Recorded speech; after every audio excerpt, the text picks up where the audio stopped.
Mahalaga po na meron tayong pananampalataya. Amen? Bakit? Kasi tandaan niyo po, pag may pananampalataya ka, may lakas ka. When you have faith, you have strength. When you trust in God, you are strong.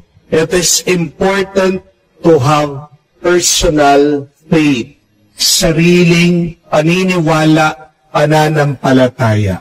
Kung wala kang tiwala sa sarili mo, susuko ka agad. Amen? Kung wala kang pananampalataya, kung may sakit ka, agad ka mamamatay. Dahil lang sa iyong pananampalataya, kaya hindi ka pa nagpapakamatay. Dahil sa tiwala mo sa Diyos, kaya mong gumising araw-araw, kahit na marami kang problema. Because of that faith, you can face whatever challenge. That faith gives you strength to move on. Amen? Pero tandaan niyo po ito. When we are given faith, it is not only for us. If you have a strong faith, please remember, that is also for other people who are weak and who are ready to surrender in life. Kung tayo 100% tayong malakas, hindi naman lahat ng mga taong makakasalamuhan natin, makakasama natin, at katabi natin ay 100%. Alam po natin, iba-iba ang ating pinagdadaanan sa buhay. Meron tayong alam na puno na ng utang, gusto magbigti.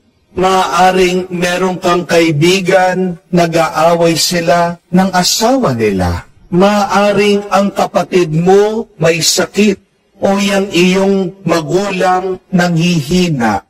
Maraming mga tao ang may iba't ibang problema. At maraming mga tao ang nanghihina sa kanilang pananampalataya. So kapatid, kung ikaw, kahit na meron kang kakaunti, katiting na pananampalataya, huwag mo lang itago, huwag kang makasarili sa iyong pananampalataya. Ibahagi mo ito. Allow your faith to shine forth to other people. You may never know who you are helping. Nakita niyo po ba sa ating ebanghelyo, paano gumaling itong taong paralitiko? Higit dun sa pinatawad siya ni Jesus dun sa kanyang pagkakasala. Sabi po dun sa kwento, nakita ni Jesus ang pananampalataya ng mga kaibigan niya. Itong paralitiko, hindi niya kaya. Paralyzed nga siya eh. May sakit nga siya eh. Pero para malapit siya kay Jesus, para gumaling siya, para lumakas siya muli, kailangan niya yung lakas, tulong, malasakit ng ibang tao, ng kaibigan niya. Pero hindi lang yung lakas ng pangangatawan, yung tinulong nila doon sa may sakit. Malaking tulong din yung kanilang pananampalataya. Nagtulong-tulong sila na binuhat yung kaibigan nila para ilapit kay Jesus. Pero meron pa silang ibang dala. Meron pa silang ibang na itutulong sa Kanya. They also had this great faith in Jesus. Tingnan niyo po yung epekto ng pagkakaroon ng pananampalataya. Hindi lang ikaw ang lumalakas. Pati din yung mga katabi mo, pati din yung mga kasama mo. Ganyan napakahalaga na nagkakaisa tayo sa pananampalataya. We know that faith can move mountains. Amen? How much more if we have a collective faith, a unified faith? What can we do if we have one faith? We can do more than move mountains. You can move the world. You can change the universe. Di po ba nakakamangha yun? Kung nga sa personal mong pananampalataya, makakagawa ka ng milagro.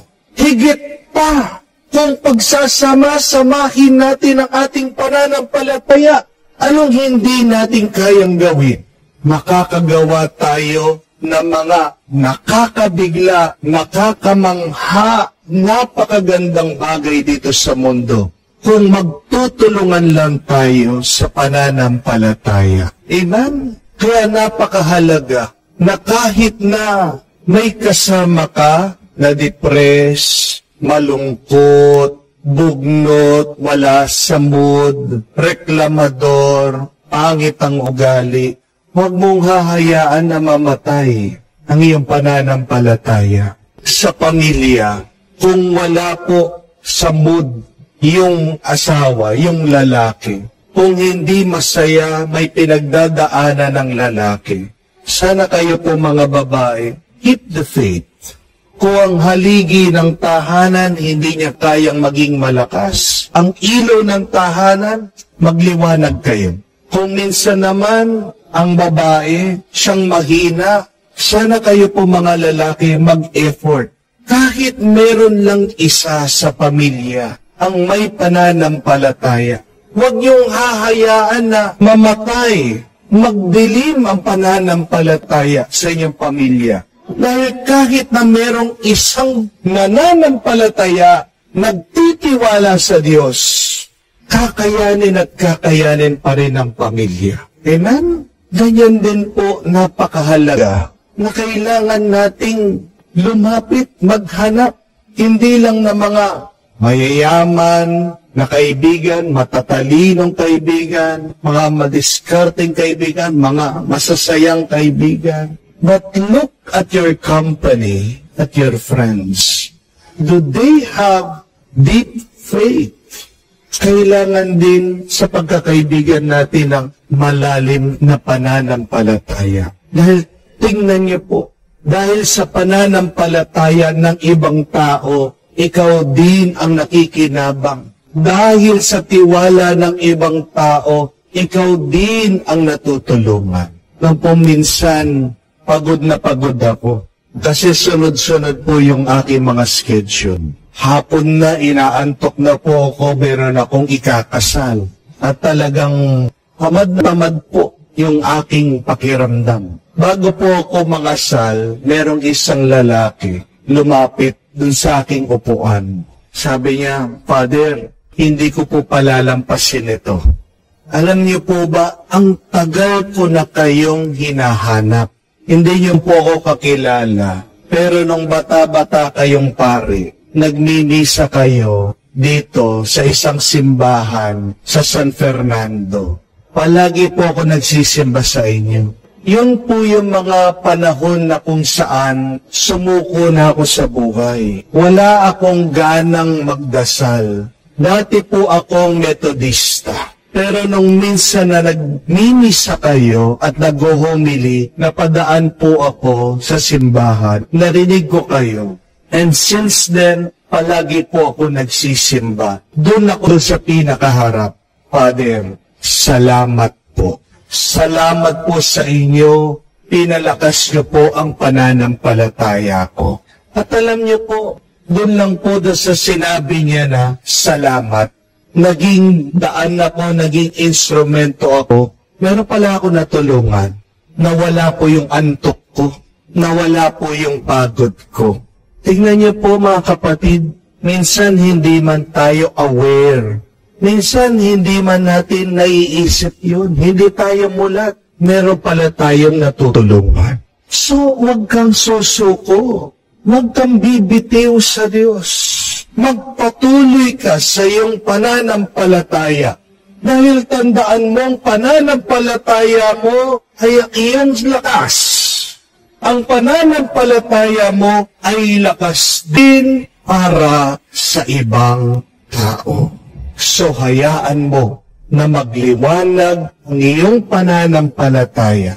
At pag umuundap-undap na at malapit ng mamatay, mawala, at parang gusto mo nang sumuko, huwag mong kakalimutan palagi ang Diyos sa iyong tabi.